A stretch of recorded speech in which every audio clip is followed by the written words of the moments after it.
Bueno, vamos a comenzar a hablar sobre el líquido cefalorraquídeo.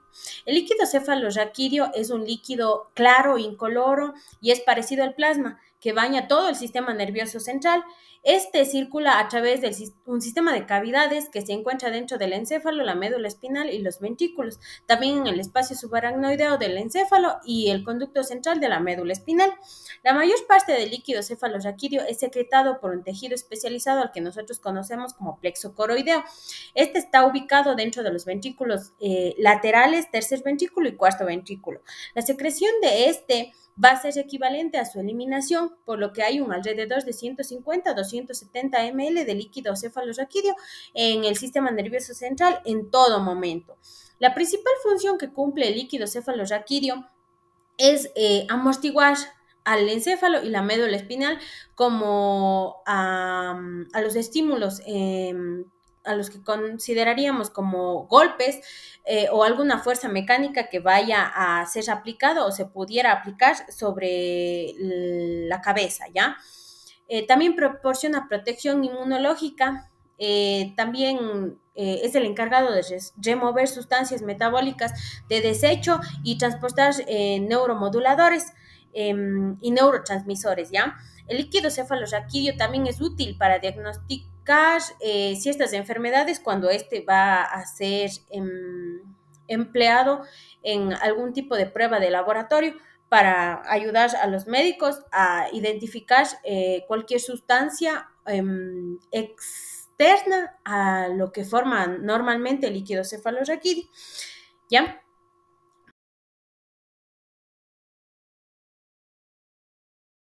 Los plexos coroideos son los encargados de secretar el líquido cefalorraquídeo, ¿ya?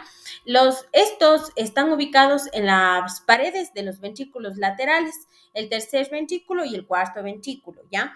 El plexo coroideo tiene numerosas vellosidades por donde va a secretarse el líquido cefalorraquídeo. Cada vellosidad consta de tres componentes principales. La primera, que se conoce como la capa de células epidimarias o las células coroides, que estas se dirigen hacia el lumen de los ventrículos y van a secretar el líquido cefalorraquídeo. Las células muestran varias proyecciones vellosas apicales y están unidas fuertemente entre sí a través de unas uniones estrechas, ¿ya?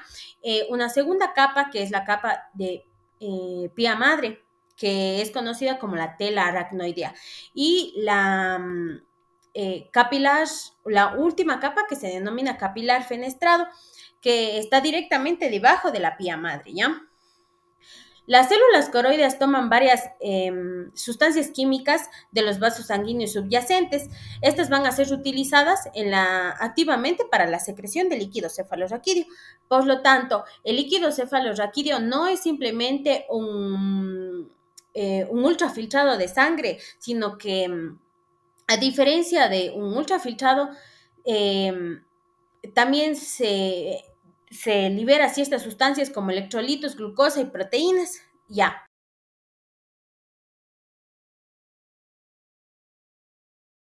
Ahora vamos a hablar sobre la circulación. El líquido cefalorraquídeo es producido constantemente a un ritmo de secreción de 0.2 a 0.7 milímetros sobre minuto, lo que significa que existe un aproximado de 600 a 700 ml de líquido cefalorraquídeo nuevo que es producido cada día.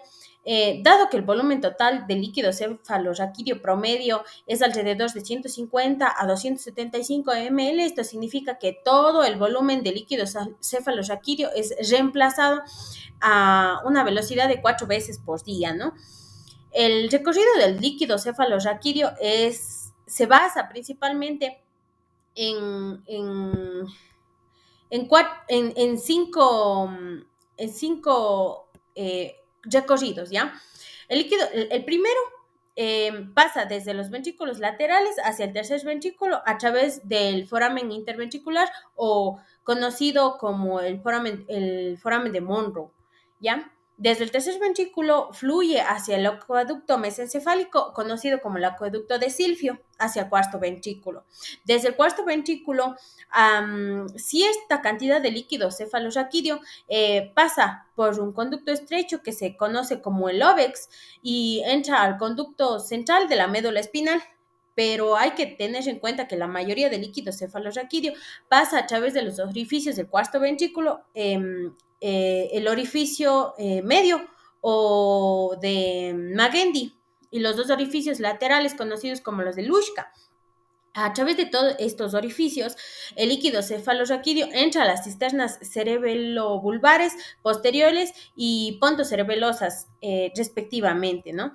Desde ahí, el líquido cefalorraquídeo fluye a través del espacio subaracnoideo del encéfalo, del espacio subaracnoideo del encéfalo y, y de la médula espinal también, y finalmente va a ser reabsorbido en los senos venosos en los senos venosos durales a través de las granulaciones aracnoideas.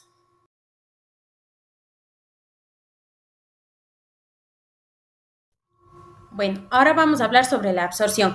Existen tres rutas reconocidas a través de las cuales el líquido cefalorraquídeo abandona el espacio subaracnoideo para entrar al sistema venoso encefálico. Las granulaciones aracnoideas son canales diminutos que pasan a través de la lámina cribosa del hueso etmoides y del sistema linfático, ¿ya?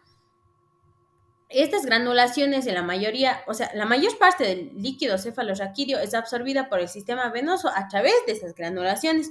Estas granulaciones son proyecciones aracnoideas que perforan la dura madre, ¿ya? Y protruyen hacia el lumen de los senos venosos durales. El centro de cada granulación es continuo con el espacio subaracnoideo y estos contienen líquido cefalorraquídeo, ¿ya? La superficie de cada granulación aracnoidea contiene pequeñas evaginaciones conocidas como vellosidades aracnoideas que aumentan su superficie de absorción. El líquido cefalorraquídeo sale del espacio subaracnoideo por medio de la difusión a través de las paredes de las granulaciones aracnoideas. Estas van a proporcionar un mecanismo valvular para que el flujo de líquido cefalorraquídeo permita la entrada de este al torrente sanguíneo sin permitir que el flujo de sangre pase hacia el líquido cefalorraquídeo. Normalmente la presión que tiene el líquido cefalorraquídeo es más alta que la que tiene el sistema venoso. De esta forma, este fluye a través de las vellosidades granulosas hacia la sangre venosa y no en viceversa. El mayor número de granulaciones aracnoideas se encuentran en los senos sagitales superiores y transversos. Por lo tanto, estos son los sitios en donde se absorbe la mayor parte del líquido cefalorraquídeo.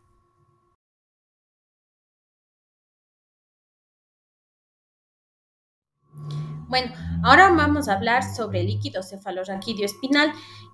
El espacio subaracnoideo de la médula espinal es continuo con el encéfalo, ¿ya? De esta forma, el líquido cefalorraquídeo que es producido en los ventrículos del encéfalo pueden alcanzar fácilmente la médula espinal, ¿ya?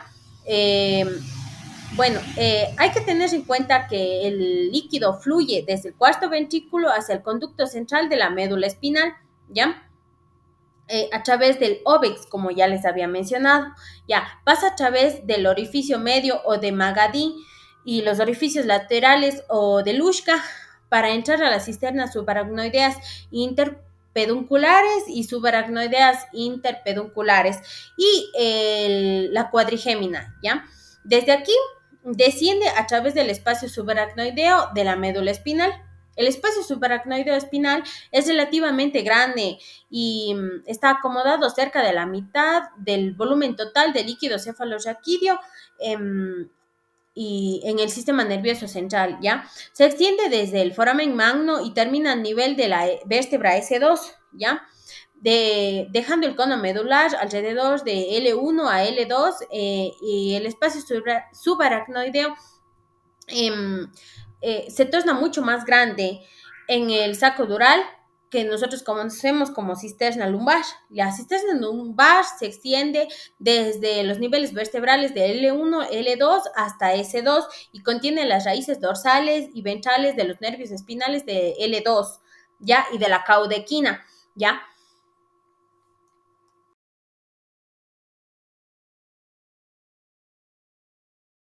Bueno, las funciones del líquido cefalorraquídeo varía mucho y se basa principalmente en la protección y el metabolismo, ¿ya? Este va a actuar como un amortiguador, proporcionando un líquido amortiguador y protegiendo así el encéfalo y la médula de las lesiones que se puedan producir. También proporciona una flotabilidad neutra que va a evitar que el encéfalo comprima los vasos sanguíneos y los nervios craneales contra la superficie interna de los huesos del cráneo, es decir, para que no se asiente y no dañe las estructuras que van a estar debajo de él. También elimina los subproductos de los metabolismos del metabolismo que tiene el cerebro y juega un papel importante en la homeostasis y el metabolismo del sistema nervioso central.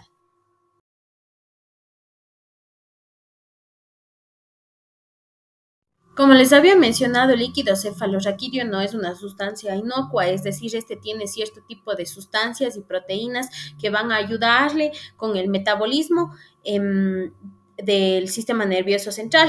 Por ejemplo, la presión del líquido cefalorraquídeo tiene que encontrarse entre 100 a 200. También las células van a encontrarse en un valor mínimo porque casi siempre este es estéril, por lo cual se encuentran unas células de 0 a 4. El tipo de células que se pueden encontrar son linfocitos únicamente. Está compuesto de glucosa y otro tipo de proteínas, como por ejemplo los valores normales de glucosa se encuentran entre 50 y 100 mg sobre dl y las proteínas van a encontrarse en un valor de 20 a 45 miligramos sobre decilitros, ¿ya? En caso de que exista meningitis bacteriana aguda, las células van a encontrarse sumamente elevadas. ¿Por qué? Porque hay la presencia de un patógeno, ¿no? En una meningitis subaguda, por su lado, van a encontrarse asimismo elevadas, pero también va a haber una deficiencia de glucosa, ¿no? Y en la enfermedad de Lyme, las células también están elevadas, pero no tanto como en una meningitis bacteriana, ¿ya? Y también puede haber un aumento de la presión o puede encontrarse normal. Y las proteínas pueden estar elevadas o normal. La única diferencia que se encuentra en la enfermedad de Lyme es, en la mayoría de los casos, es la elevación de las células, ¿ya? Pero por lo general se tiene que hacer una correlación directa con la clínica.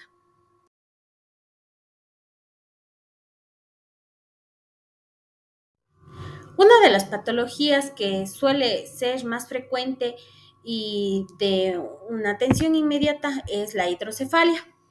Ya, esta se caracteriza porque hay un desequilibrio entre la producción y la absorción del líquido cefalorraquídeo y que tiene la magnitud suficiente para producir un aumento en el tamaño del sistema ventricular. Como vemos en esta imagen, aquí tenemos un ventrículo normal y un ventrículo agrandado a causa de la acumulación excesiva de líquido cefalorraquídeo dentro del mismo, ¿no? También existen dos tipos de hidrocefalia, ¿no? La hidrocefalia comunicante o no obstructiva y la no comunicante u obstructiva, ¿ya? En la comunicante o no obstructiva, el líquido cefalorraquídeo va a alcanzar el sistema subaracnoideo, pero hay un obstáculo en la circulación de este, o en el caso de la absorción, que se encuentra alterada, ¿no? Y por otro lado, la no comunicante o obstructiva, el líquido cefalorraquídeo no va a alcanzar el sistema subaracnoideo debido a que existe algún tipo de obstrucción en el sistema ventricular. Por ende, va a generarse un taponamiento que va a impedir que éste pueda circular libremente.